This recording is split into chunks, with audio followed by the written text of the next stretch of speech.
All right, Gary. Well, last week I played you Feast for the Wolves, or should I say Feast of the Wolves, from Generation Kill's debut album, Red, White, and Blood. As I told you at the top of the show, I would have James DeMaria from Generation Kill on the phone with me to talk about the band and what they got going on. And lo and behold, I have just that. James, how are you, man? All right, Turbo. Good to be on the program, man. Thanks for giving the record a chance. Appreciate it. Hey, you're very welcome. I was listening to it yesterday, gave it a full spin. Although I got a bit of issue with iTunes, they only gave me half a track on one of the tracks. So I'm working with iTunes to fill it out. But it's a great album, start to ending. Why don't we start with the basics, man? Why don't you fill everyone in on what Generation Kill is about and how it basically got formed? Generation Kill basically was formed a bunch of years ago. I'd say 3 to 4 years ago, when Dukes from Exodus and Rob Machete from Propane, they basically got together to write some songs.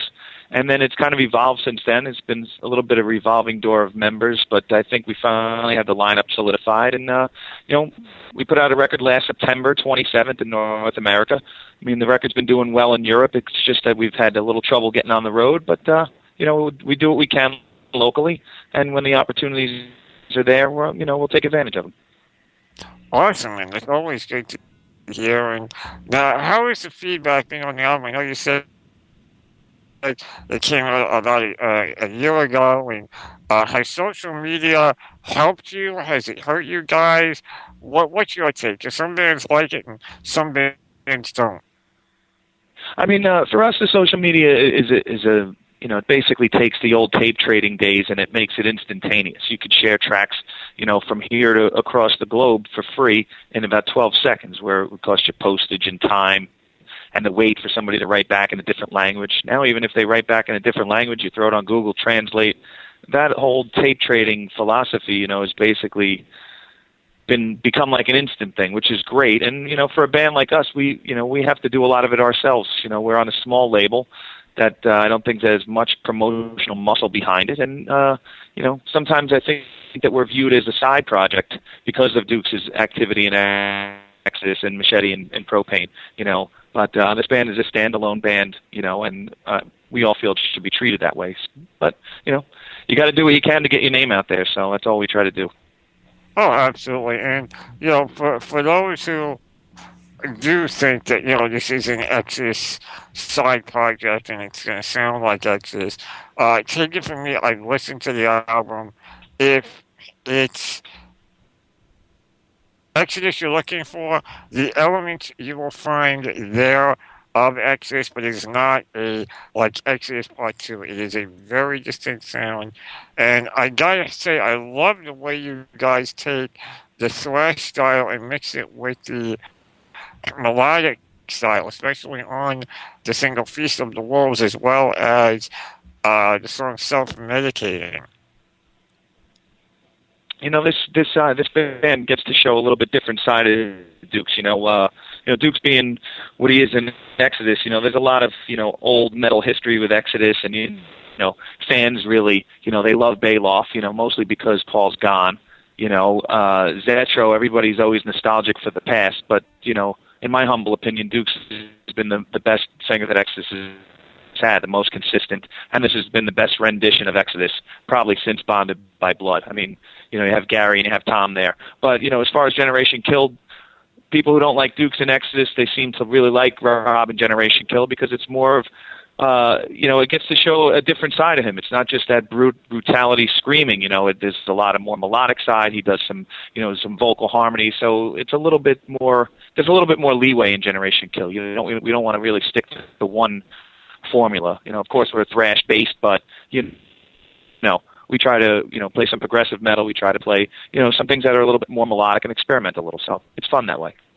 Yeah, and it really comes through on the album. I mean, I found myself listening to Feast of the Wolves and just can't help but kind of sing along with the chorus. As simple as it may be, it's just one of those choruses that draw you in. and partly that to do with Rob's vocals, and showing that he's capable of doing just that. Yeah, I feel good for him. You know what I mean? He kind of gets a little boxed in. You know, with Exodus, he has to do what he has to do just because of the way that they write, and I love it. I mean, don't get me wrong, but with him with G Kill, he looks forward to changing gears a little bit, man. You don't have to stick to a certain formula. You can branch out and try different things. And Machete writes a lot of the stuff. I mean, self-medicating is basically, to me, the brilliance of Rob Machete. That's his whole song. He wrote all the melody lines. He basically tracked the thing himself. Not a lot of the other guitar players didn't really want to get involved. So, he took the ball and ran with it, and that's what you have. One of my favorites on the record. Yeah, it is a great track, and I gotta give kudos to you guys for starting it with the track "Hate." The acoustic beginning to "Hate" really catches you off guard when it suddenly goes from this acoustic, very melodic thing into a full-out thrash fest. I mean, not gonna lie, when it started to pick up from the acoustic end, I did a double take at my iPod going, did I accidentally change the track? Hate is just that. It's a 2-minute hate fest. It's a solid, to me, it's a solid crossover thrash type of song. The funny thing about that acoustic is Machete's a garbologist by day. He picks up garbage, so he found that acoustic guitar. Probably on his route somewhere, picked it up, tuned it, played those couple of lines, went home, recorded that, and then the thing broke. And that's what we used for the beginning of the record. Awesome, and see, you never know, and it just goes to show you, the guys of American Pickers, they're onto something, man. Machete would be, if American Pickers was a game show, he'd be the champ. I believe it. Hey, there is one, actually. There actually is a game show there for that called Ticked Off. So maybe we can get him on there. Well, he's going to kill me for throwing him under the bus, but that's okay. It's all right. It's all good fun and love, man. Now, I was reading up, too, now, you're not the drummer on all of the albums. You're actually on the bonus track, Wish, and you're actually a newer member to the band now. Does that make it a little difficult for you in the live show, in trying to be what the album is for the fans that know the album, or are you kind of giving that leeway to make it your own as well? Yeah, I've had every opportunity to make the songs my own. Sam recorded on the record. When they formed the band, Sam was the right guy at the right time. Throughout the years while these guys are writing the songs, I was playing along to it anyway, just because, to always stay ready for any situation. And, I knew they were going to need to fill in every here and there. So, I've always been current on, as they were writing the record. But, Sam recorded the record. I mean, it's phenomenal what he did. So, structure-wise, beat-wise, I pretty much keep what he did. I just add my own flair with my fills. My fills aren't going to sound like Sam's. So, and then vice versa. So, live, it's great. We have a great vibe live. We all get along in the band. It's, we're not a bunch of young dudes. We're a bunch of older dudes that, kind of get what it is to be in a band, and we have fun together. So, it's been a great experience. Good, man. And that's something everyone wants to hear, and everyone sees, and they kind of feed off of that now. Everyone's still got that mentality of sex, drugs, and rock and roll, and while the sex and drugs and alcohol is there in certain bands and certain areas and ways, let's be honest, as long as everyone's getting along on stage and putting the tunes together, it all comes through and everyone feels it, which is one of the great things about the rock and metal community, and I think you could agree with that. Oh, no doubt. I mean, first and foremost, whatever partying comes with playing live shows. But really, if you have a crappy show, man, what's the sense of having a party? You know what I mean? That's my kind of philosophy. I don't want to have a crappy show and then go out and celebrate some mediocrity, man. Like being in a band, you want to go up there and you want to be able to stand and deliver. Every time when you go to see a band, don't you want to go there and be blown away by those guys? You know, that's the attitude I think that you should have to take, you know, being in a band, you know, being a tech for the past couple of years for Exodus, going out and watching, you know, my heroes. Basically, I've considered myself on you know, an apprenticeship under the grace of thrash. My idols, Tom Hunting, Dave Lombardo, you know, Paul Bostaff. I've toured with these guys over the past 2 years. You know, you learn about being prepared and being what it takes to be a pro and standing and delivering like night after night. You know, it's a high standard that you should, you know, hold your band to. The drugs and alcohol can come after that, but if you suck live, then what's the point? Yeah, no, you're right. You're 100% right. I mean, I can tell you there are bands I've heard of, and I'm talking major label bands that are breaking into the scene, where the albums were amazing, but people go see them live, and everyone kind of has that, what the fuck was that moment when they don't match what they've heard on the album. And you know, a lot of bands say they either focus on the live show and the album suffers, or they focus on the album and the live show suffers.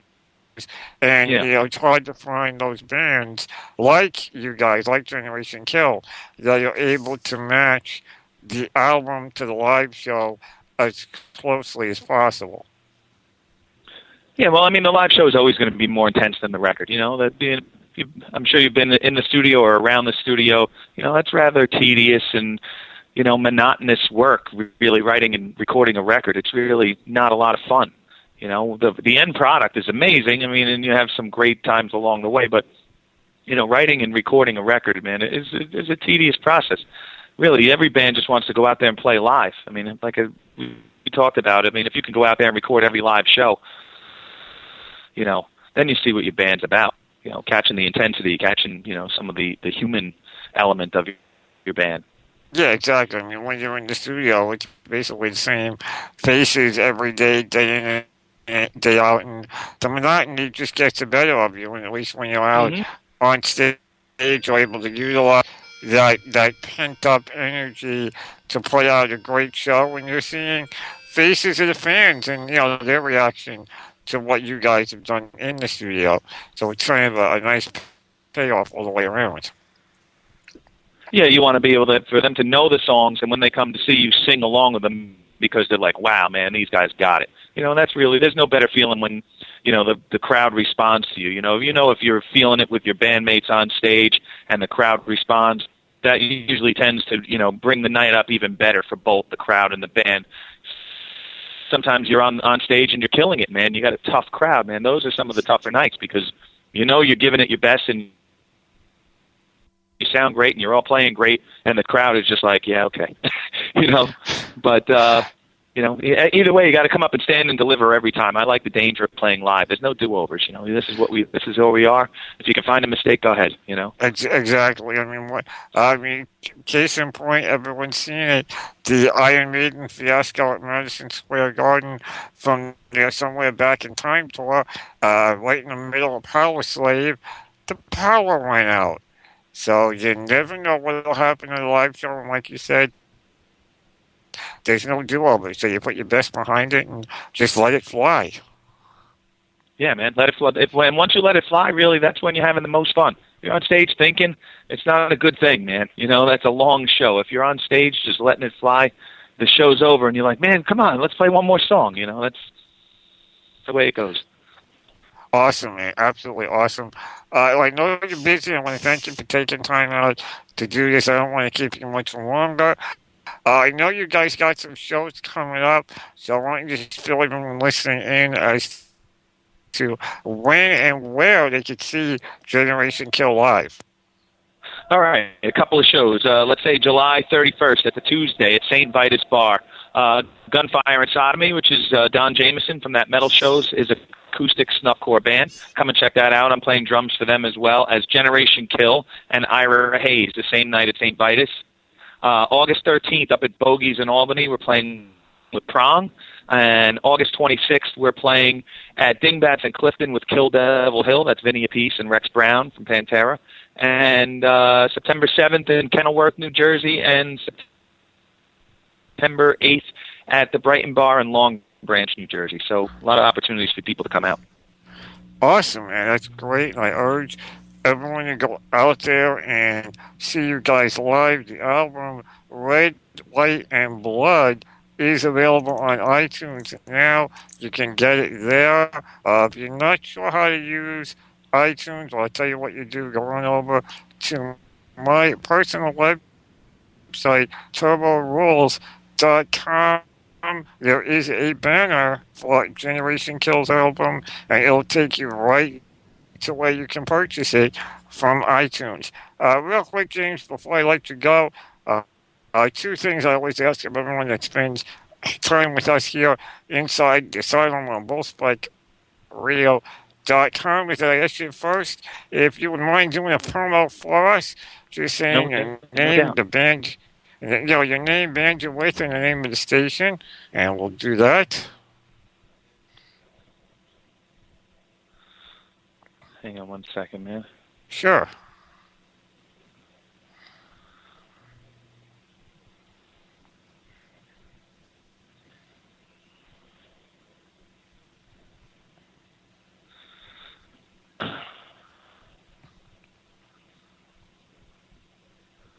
Okay.